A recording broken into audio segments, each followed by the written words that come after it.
नमस्कार, सीएनबीसी आवाज़ पर आपका स्वागत है। आपके साथ मैं हूं विपिन भट्ट और देश प्रगति की राह पर काफ़ी तेज़ी के साथ अग्रसर है। 2047 तक का हम एक विकसित राष्ट्र बनने की तरफ तेज़ी से बढ़ रहे हैं और इसमें हर कोई अपना योगदान देना चाहता है। राष्ट्र आगे बढ़ा तो उसके सारे नागरिक आगे बढ़ेंगे और इस रेस में कह लीजिए या इस योगदान में कोई पीछे रहना नहीं चाहता और राज्यों की भी इसमें अपनी भागीदारी है। तो आज ऐसे एक राज्य की बात करेंगे जो देश का दिल माना जाता है और हम देखते हैं कि इन दिनों सभी राज्यों में एक परंपरा है इन्वेस्टर समिट की और हो भी क्यों ना, हर कोई चाहता है कि वो भी इस जो विकास की यात्रा है उसमें भागीदार बने। तो मध्य प्रदेश में भी ऐसा ही इन्वेस्टर समिट हो रहा है, लेकिन इस बार स्टाइल थोड़ी बदली हुई है, चीज़ें थोड़ी बदली हुई हैं और प्रदेश का नेतृत्व भी अब नए हाथों में है। तो आज हम बात करेंगे डॉक्टर मोहन यादव से, जो प्रदेश के मुख्यमंत्री हैं। सर, बहुत बहुत स्वागत है आपका सीएनबीसी आवाज़ पर। तो आपका मुंबई प्रवास और जैसा मैंने कहा इन्वेस्टर समिट, उसी सिलसिले में उद्योगपतियों से मुलाकात, पहले तो यही जानना चाहूँगा कैसी रही है मुलाकात? बहुत अच्छी हुई, संतोषप्रद हुई। मुझे इस बात का संतोष है कि उद्योगपतियों ने मध्य प्रदेश की संभावनाओं पर विश्वास किया है, हमारे आह्वान पे बड़ी संख्या में आए हैं और बड़े समाज जैसे जिस ढंग से निवेश के प्रस्ताव मिल रहे हैं। इन्वेस्टर समिट तो 20 तारीख को है, लेकिन उसके पहले बड़े पैमाने पर अलग अलग सेक्टर को लेकर के बहुत उत्साह का वातावरण। चलिए, बढ़िया है। एक प्रश्न मेरे मन में था जब से मैंने सोचा कि आपसे मुलाकात होगी, और वो ये कि इन्वेस्टर समिट पूरे देश में अब राज्यों की परंपरा ही हो गई है। हर कोई चाहता है कि उनके यहाँ बड़ी इंडस्ट्री आए, बड़े उद्योगपति आए। आपने एक इनिशिएटिव लिया है जो काफ़ी हटके है, जो चर्चा का विषय भी है, कि आपने इसको थोड़ा डिसेंट्रलाइज किया है।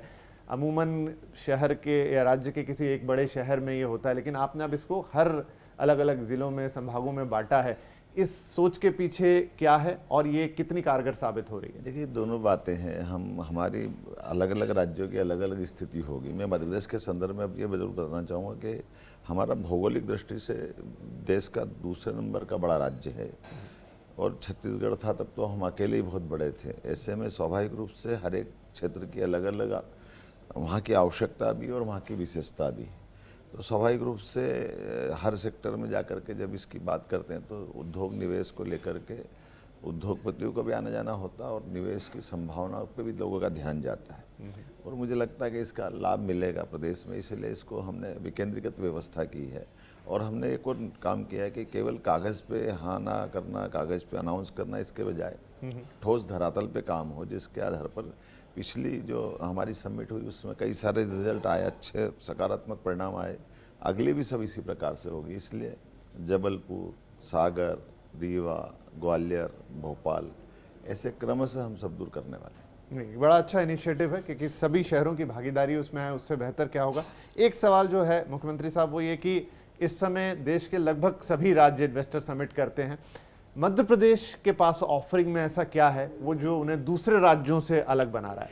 देखिए, मध्य प्रदेश में बहुत अच्छी संभावना है। एक तो देश का सेंटर है, तो भौगोलिक दृष्टि से उत्तर दक्षिण पूर्व पश्चिम किसी को भी कहीं आना जाना है तो मध्य प्रदेश से गुजरना रहता है। ऐसे में जब हमारे पास राजमार्गों की अच्छी स्थिति हो गई, राजमार्ग बहुत उन्नत हो गए, यशस्वी प्रधानमंत्री के नेतृत्व में हमारे सभी रोडों की स्थिति बहुत अच्छी हो गई, तो कनेक्टिविटी बहुत अच्छी हो रही। रेल की भी इसी प्रकार से है। हवाई यातायात की दृष्टि से भी आगे जा कर के कार्गो की संभावना भी मध्य प्रदेश में बनती है। तो ये एक बड़ी संभावना है जिसके कारण से व्यापार व्यवसाय में मदद मिलेगी। दूसरी, अलग अलग सेक्टर की हमारी संभावना, जैसे हमारे माइनिंग आधारित उद्योग हैं, तो माइनिंग की बहुत बड़ी अलग अलग प्रकार की मध्य प्रदेश की, और इस साल तो हमने माइनिंग के अलॉटमेंट में भी देश में नंबर 1 का पुरस्कार भारत सरकार से पाया है। तो साफ सुथरे ढंग से माइनिंग के सेक्टर को इंडस्ट्री से जोड़ करके और देश की सेवा में लगाना, ये अपना उद्देश्य होना चाहिए। इसी प्रकार से स्किल सरलता से हो जाएगा, लेबर बहुत सस्ती है, लॉ एंड ऑर्डर का माहौल बहुत अनुकूल है। इसलिए केवल माइनिंग नहीं, अदर सेक्टर में जैसे रेडीमेड गारमेंट से लेकर के रोजगार परक सारे कामों के लिए, और फिर हमने अपनी सरकार ने प्रोत्साहन भी देने का निर्णय किया हर एक जगह, हर व्यवस्थाओं में। तो स्वाभाविक रूप से इंडस्ट्रियों को जो चाहिए, पानी, बिजली, सड़क, यातायात की व्यवस्था, लेबर, और कुल मिलाकर के सरकार की इन व्यवस्थाओं के प्रति सद्भावना, मुझे लगता है कि इसका लाभ मिलेगा। तो आपने स्किल की बात की और आपने रोजगार की बात की, ये दोनों ऐसी चीज़ें हैं जिस पर केंद्र सरकार का भी बहुत फोकस है और वक्त की मांग भी है। तो आप लैंड आसानी से उपलब्ध करा रहे हैं, बिजली पानी दे रहे हैं, स्किल डेवलपमेंट के लिए कोई खास फोकस, कोई खास देखिए, कार्यक्रम? इसमें स्किल डेवलपमेंट के लिए हमारी सरकार एक निर्णय कर रही है कि जो एक तरह से बच्चे कॉलेज की डिग्री या स्कूल की डिग्री लेकर स्कूल से निकलते हैं, ऐसे में उन स्किल डेवलपमेंट के आधार पर व्यक्ति को रोजगार की गारंटी भी मिल जाती है और उसके जीवन में बदलाव आता है। तो हमारे जो सरकार सीखो कमाओ योजना के अंतर्गत 8 से 10 हज़ार रुपया प्रति विद्यार्थी उसको देने जा रही है कि वो 6-8 महीने सीखे और उसको इंडस्ट्री से जोड़ करके ही सिखा रहा है, ताकि वहीं से वो अगर ट्रेंड हो जाता है तो 12-15 हज़ार से ऊपर की तनख्वाह के साथ में ही वो काम में भी अपने आप को जुड़ जाएगा। और उद्योगों में भी हमने इसी प्रकार से ये प्रोत्साहन देना प्रारंभ किया है। जैसे रेडीमेड गारमेंट्स है, अभी रोजगार परक इंडस्ट्री है, तो 4,000 के लेबर के अगर वो इंडस्ट्री डलती है तो रेडीमेड गारमेंट्स में हम पर लेबर 5,000 10 साल तक देने की गारंटी दे रहे हैं।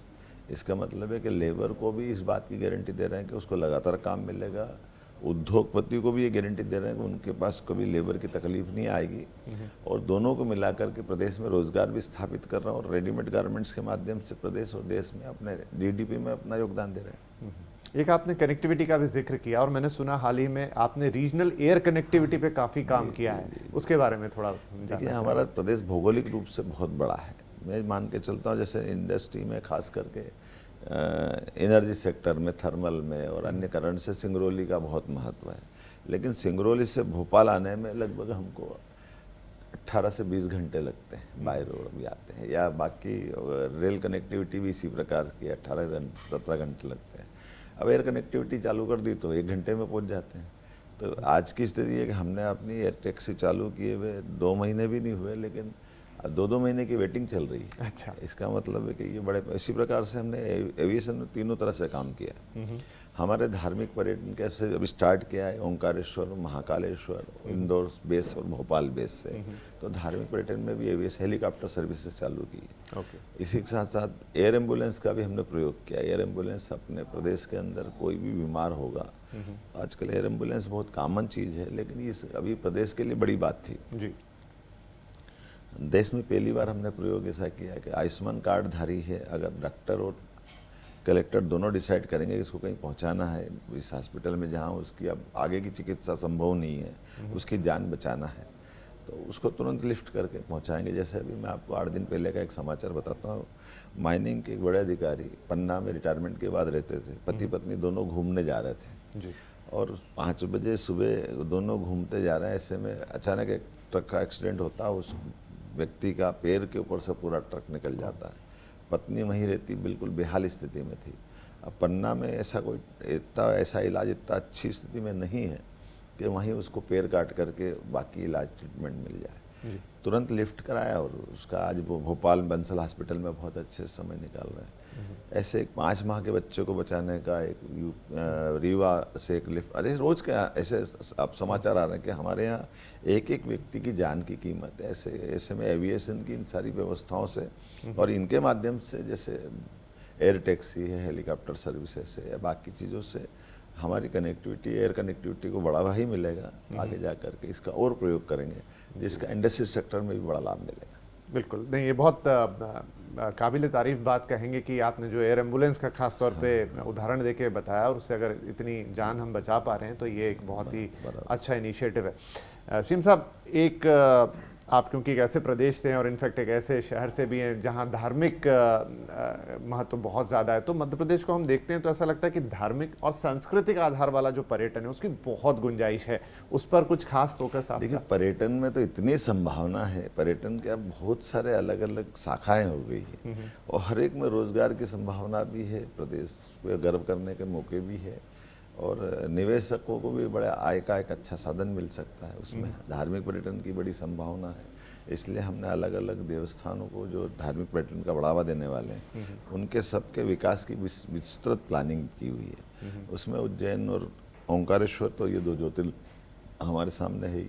शक्तिपीठ में भी हमारे यहाँ जैसे हरसिद्धि शक्तिपीठ है, लेकिन देवी शक्तिपीठों के उपपीठ के माध्यम से, लेकिन बड़े पैमाने पे पीताम्बरा, दतिया, इनका भी, कटनी मेहर की माता जी, ऐसे बहुत स्थान है जहाँ पर हम इस पर काम कर रहे हैं। उस सलकनपुर की माता जी वहाँ अपन विस्तृत रूप से कर रहे हैं। अमरकंटक, ये सोन नदी का, नर्मदा जी का उद्गम स्थान है।